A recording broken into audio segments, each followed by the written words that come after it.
ఈరోజు ఆ వర్డిక్ట్ వచ్చింది.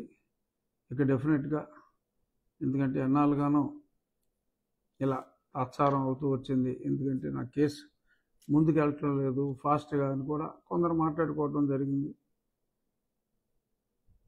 కొంత ఆలస్యం ఇతను బెయిల్ పిటిషన్ చేసినందువల్ల జరిగిన మాట వాస్తవం. కానీ మరి తప్పదు, మరి ఆ బెయిల్ తేలే వరకు మరి అతన్ని అరెస్ట్ చేయడానికి లేదు.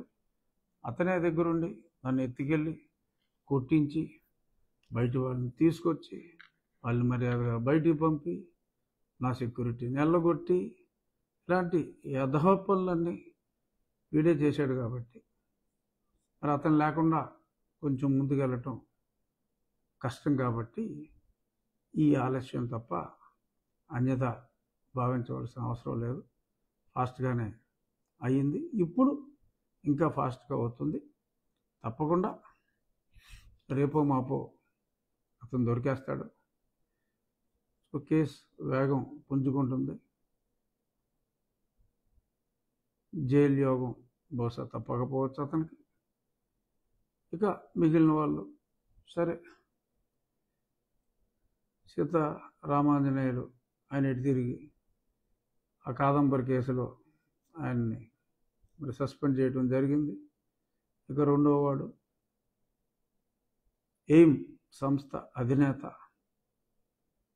పివి సునీల్ కుమార్. ఎన్నోసార్లు చెప్పా, ఉద్యోగం చేసినోడు ఉద్యోగం చేసుకోవాలి, ఇలాంటి సంస్థలు పెడతానికి లేదు. గవర్నమెంట్ ఎంప్లాయీస్కి రెస్ట్రిక్షన్స్ ఉన్నా మరి ఇతను మరి ఏం చూసో మరి అతను అందరూ కూడా గవర్నమెంట్లో ఎవరు వచ్చినా కూడా ఎందుకు క్షమిస్తున్నారో కూడా నాకైతే అర్థం కావట్లేదు. It's a total violation what he has been doing.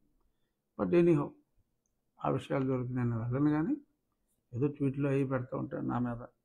ఇప్పుడు సరే, ఆ విషయానికి నెక్స్ట్ వస్తా.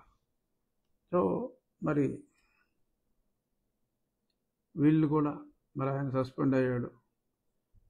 డెఫినెట్గా త్వరలో ఇతను కూడా ఆ కేసు ఎలాంటిదో ఈ కేసు అలాంటిదే. కాకపోతే ఆ మహిళ, నేను పురుషుడిని, అంతమించి బోత్ ఆర్ సేమ్. అట్రాసిటీ విషయంలో ముందే మనుషులను పంపి తర్వాత ఎఫ్ఐఆర్ రెడీ చేయటం విషయంలో, పక్క రాష్ట్రానికి వెళ్ళి ఎత్తుకొచ్చిన విషయంలో, ఎత్తుకొచ్చిన తర్వాత వాళ్ళు వ్యవహరించిన బహుశా అమ్మాయిని నాకులో కొట్టుంటే చచ్చిపోండేది. కాబట్టి నన్ను అంటే చంపాలన్న ఉద్దేశంలో ఉన్నాయి. కాబట్టి అక్కడ ఎవరినో సేవ్ చేయాలన్న ఉద్దేశం, అక్కడ ఆలోచనలు వేరు. సో బట్ తన్ని దారుణంగా హింస పెట్టారు. సో అదొక కొలుక్కి వచ్చింది, ఇదొక కొలుక్కి వచ్చేస్తుంది. మరిన్ని సస్పెన్షన్లు, మరిన్ని అరెస్టులు, అలాగే ఆ తప్పుడు రిపోర్ట్ ఇచ్చిన ఆ మెడికల్ వృత్తికే కలంకం తెచ్చిన ఆ మహిళ ప్రభావతి, మరి ఆ ప్రభావతి ఇష్యూ, మరి అలాగే ఈ విజయపాల్లో నేను లబోదిబోమంటా, నా కాలు వాసిపోయి నేను పైనే ఉంటే నేను హుషారుగా కిందకు వచ్చి చాలా బాగా చేశారు అని చెప్పి వారిని మెచ్చుకున్నానట. విజయపాల్ని ఇద్దరు ఎంఆర్ఓలు వచ్చారట. ఇద్దరు ఎంఆర్ఓలతో నేను మాట్లాడానంట. బొబ్బ తప్పైపోయింది సార్, జగన్మోహన్ రెడ్డి గారిని ఇలా మాట్లాడతాం అని చెప్పి నేను సారీ చెప్పానట అని అటు రాసుకొచ్చాడు. బొగ్గాడు ఒకడు చచ్చిపోయాడండి, ఎయిడ్స్ వచ్చి. మరి పాలే రాసుంటాడు. మరి అసలు ఎంఆర్ఓలు ఎవరు? ఆ ఎంఆర్ఓ వాళ్ళు అసలు నన్ను చూసారా? వాళ్ళ దగ్గర స్టేట్మెంట్లు కూడా మరి తీసుకోవాలి. వస్తారు, మొత్తం అందరూ వస్తారు. దారుణమైన అరాచకం చేశారు, దొరికేశారు.